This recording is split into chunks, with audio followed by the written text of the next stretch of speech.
if Ødegaard wins the Premier League, he will have a better legacy at Arsenal than Cesc Fabregas.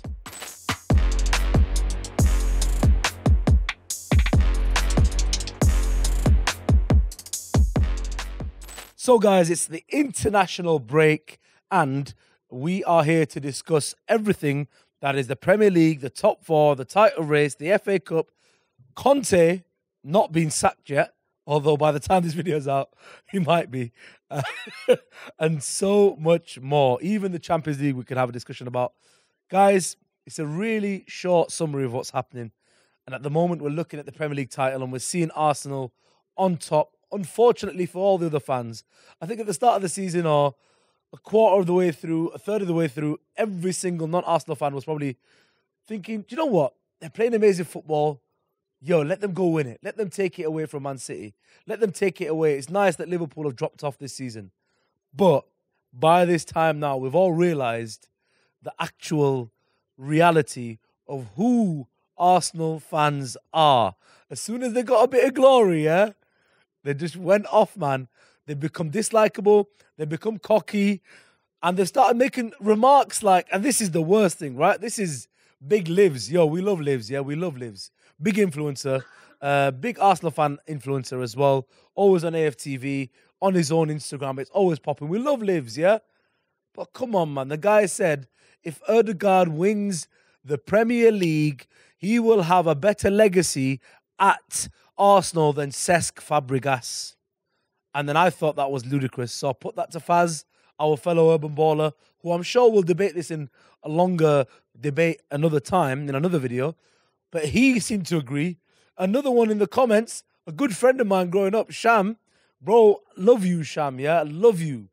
But Cesc Fabregas and Ødegaard don't go in the same sentence. Only from Arsenal's legends, only Vieira comes into the same conversation. You can tell me Vieira is a better player, no problem. You can say that. You can tell me Vieira achieved more with Arsenal, no problem. I can take that because Vieira is a top quality player. But overall, career, Vieira doesn't actually come close enough to Fabregas.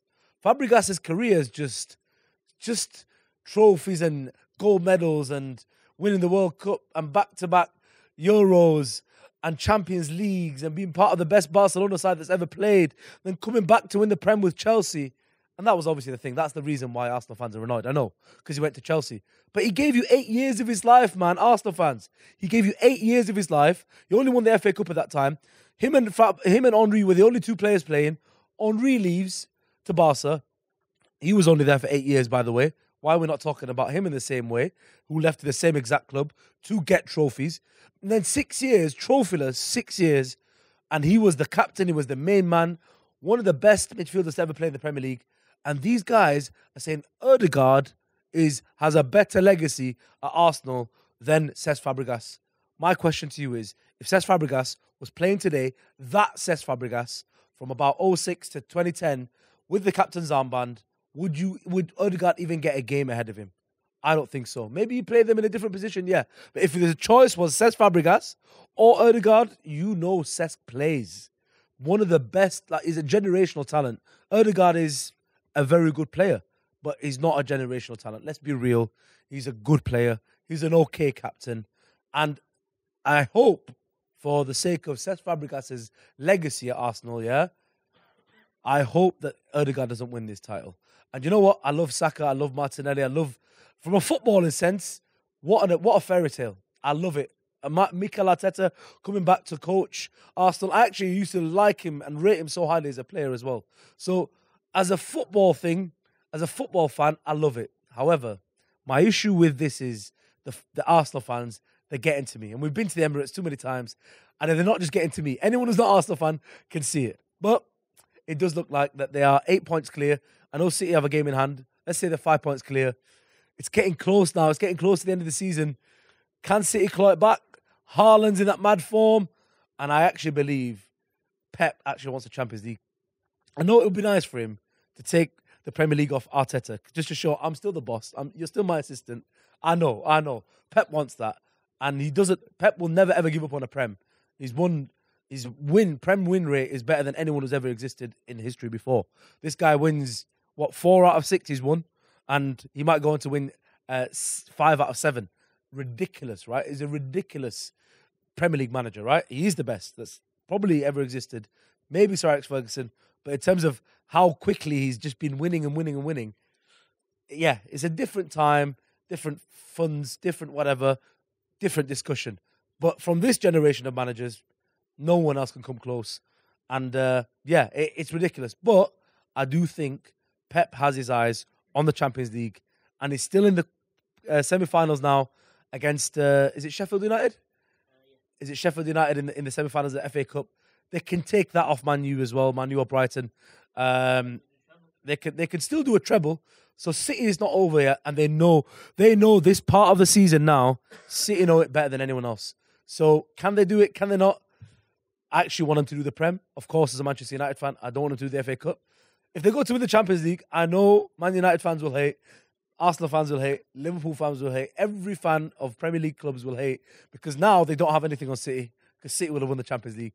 But again, from a footballing perspective, you want Pep to win that Premier League with this team, especially with Haaland scoring madness. De Bruyne might be his last chance for a Champions League. You never know. They might not be this close again. We will find out. There are still the big dogs about. So it's going to be a tight one. It's going to be a close one. Now let's look at Tottenham Hotspur. Very quick summary. The Tottenham Hotspurs. I've got a meme in mind, by the way. Conte ever gets sacked, you'll see one of the best Urban Ballers memes that's ever happened. But Tottenham Hotspurs. Conte has just had a rant on everyone, yeah? He's absolutely killed the whole lot. This guy, he's had enough. He's had enough. His patience is done.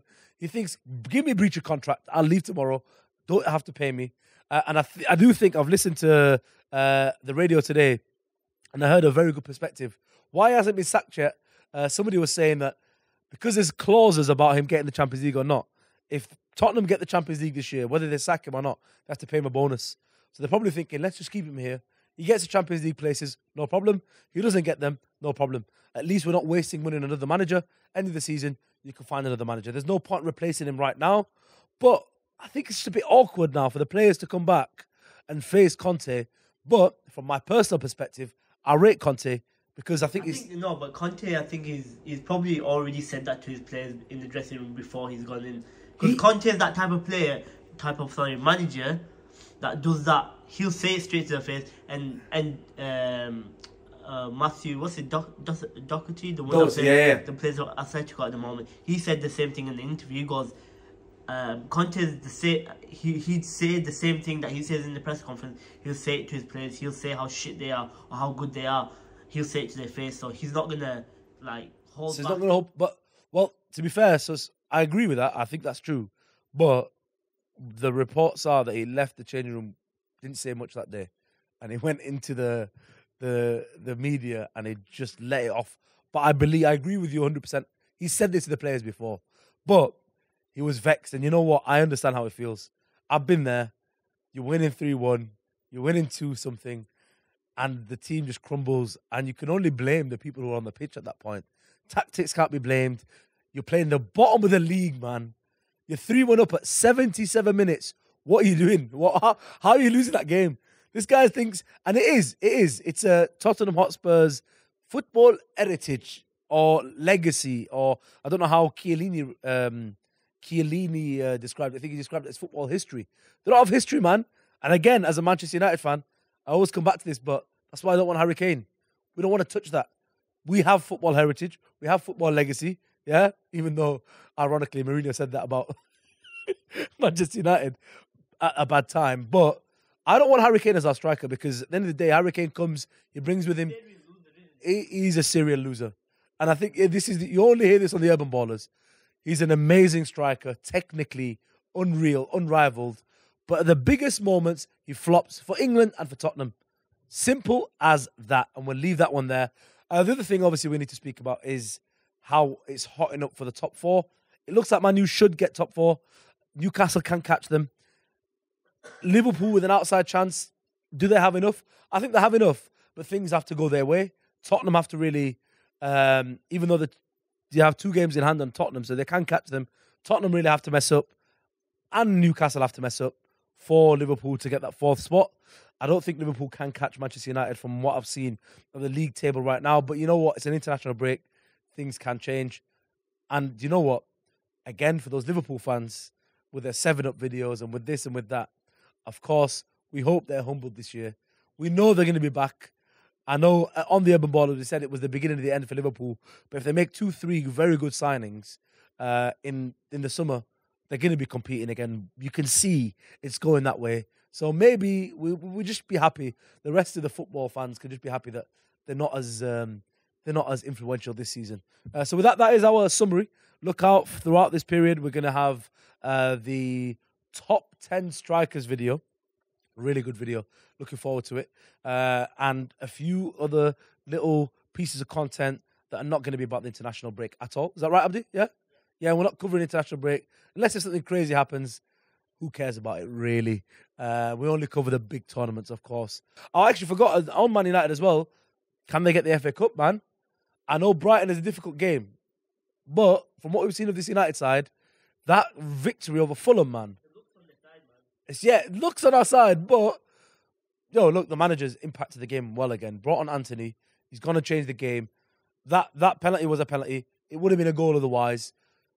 It would have been one red card. Obviously, Mitrovic is an idiot. Simple as. He should have kept his cool. 1-1. He's still in it. And by that point, the penalty's not even been scored. So it's 1-0. You're a man down. They can score, make it 1-1. But you're still in the game. Don't get yourself sent off. And Marco Silva got sent off as well, didn't he? So they just lost their heads. And it's because Fulham are not used to being in that position. And I think they've overachieved so massively to get there. They've overachieved in the league. And they thought they were going to win that game. And watching that, I thought they were going to win that game. But in the back of my mind, I was thinking, this Manchester United side, never count them out unless if it's against Liverpool.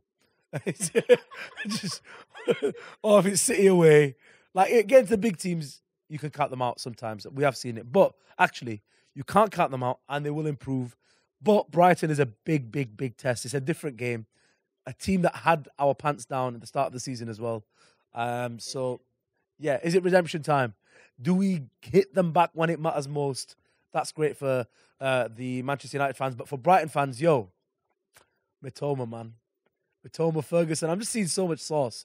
Casado. This is so much. Trossard left, and they're even better. Like, it's crazy, It's great. Trossard, I rate Trossard a lot. So, again, it'd be amazing for them to get into that final. Let's take our Manchester United glasses off. It would be amazing to see them against City and even beat City in the final. But with that, again, remember, if you're new, please subscribe and don't be a bell. Click that notification bell, and we'll see you in the next one. Peace.